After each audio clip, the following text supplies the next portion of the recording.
What's going on, guys? Welcome back to another episode of Hustle with JesseW. Today I'm going to show you how I made some money on Tesla put options. Check it out.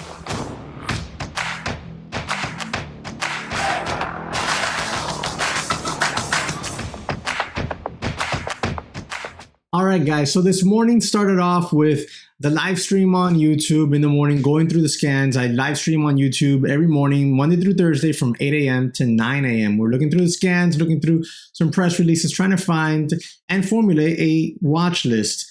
And I didn't like a lot. I didn't like a lot. The watch list this morning consisted of here we go. Let me get this over here. Tesla, EYPT, Rivian, and CREX.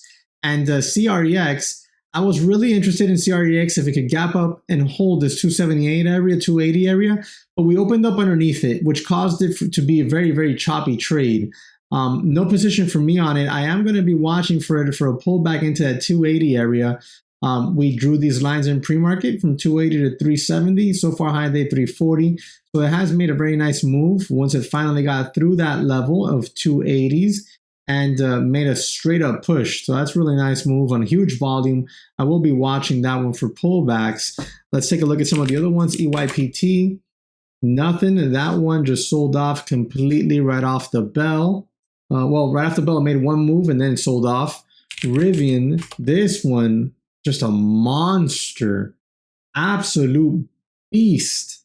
I did not expect Rivian to today again have that kind of move. I was talking about maybe it cracks 125 and we got to pull back to the 120 zone, or I was thinking maybe we would flag here on the daily chart. Nope. This thing just exploded today. Exploded. What I want you to notice on this Rivian is this trek higher has been brought to you by consistently decreasing volume. So any day now we might see the drop. We'll keep eyes on that and see what happens on Rivian. But yeah, that thing's an absolute beast. The other one I was watching, EYPT, nothing there, just sold right on off. Could not hold this $21 zone we drew from the daily chart. Nothing there. So went ahead and looked over to Tesla for put options. And, right in here, on this quick bounce into VWAP on Tesla, I went ahead and got some puts. Let me take a look here. I want to make sure that is the correct one, or maybe that's my ad. Actually, that might be my ad. Yeah, that looks like that was my ad because I got long at 9:46 a.m. That's 9:57. So that was my ad. My initial entry was here on this wick right here. There it is. Yep. So my initial entry was there on put options on Tesla. I added here on this VWAP rejection, and we wrote it down to new lows. Now, I wanted to hold on to part of this for a swing trade, but I decided to let it go just because it seems like the implied volatility on these are just way too high. So I decided to let it go and see if it will reset for a potential swing trade entry to the short side. And this time I might just short the stock itself, not deal with the options. But initial entry right in here and an ad there. So I got on the mic, I said when I added. So long starter Tesla put option, 950 strike, November 26 expiration, $29. Stop if Tesla got over 1015 area. At that point, I was looking at it for mostly a swing trade. When I started to notice how they were trading, I was waiting to take some profits off.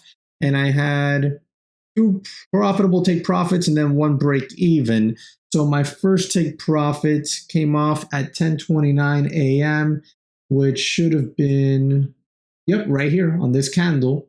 Right here on this candle. I took my first take, 31.45. I took some profits off. Then we extended lower and we started to get a little bounce back here. And that one, I took some profits off. Right in here, let me zoom in a little bit. Right in there, I took some more profits and booked 32.14 average take on that one. All right, so let me double check here, make sure. 32, 32.14. So 32.14, that was another take. And then I held on to a piece that I was really looking forward to taking and getting flat down here in front of this previous, gap entry zone. So in the 950s, anywhere between 945 to 960, I was looking to take that last take profit, but we didn't get it. We quickly bounced right back off of that level right there, which on this hourly chart, we'll switch over to the hourly chart, was a potential bounce zone. Show you right here. Right there was that potential bounce zone, and you can see we literally bounced right off of that level. If you look at the intraday chart, you'll see how the line populates right at that low. We bounced off of that level. We're getting through VWAP now. So I was happy to exit those last calls there at 20. So my ad was at 28.45 and I got flat 28.50. So I made 5 cents. That's nothing. That's break even on those. And that's it. Really nice trade in the sense that overall the P&L home run day for me. But I really didn't get to participate in that trade all the way down here to 940, 950 zone. I wish I would have, but no dice on that. We'll see if maybe I can get a shot at that later on this week. I think we can get a shot at that either this week or next week. It might take some time. That's why I'm actually considering just shorting the stock itself if I get the opportunity versus taking puts, just because I won't have to deal with any issues like implied volatility or time decay on the options.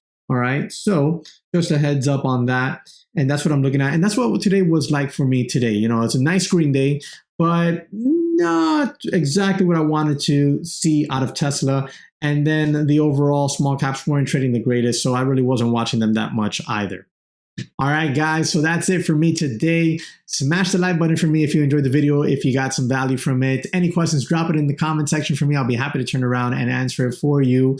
Remember to subscribe to the channel if you haven't, and hit the notification bell so you're alerted when I upload my next video, and I'll catch you on the next one.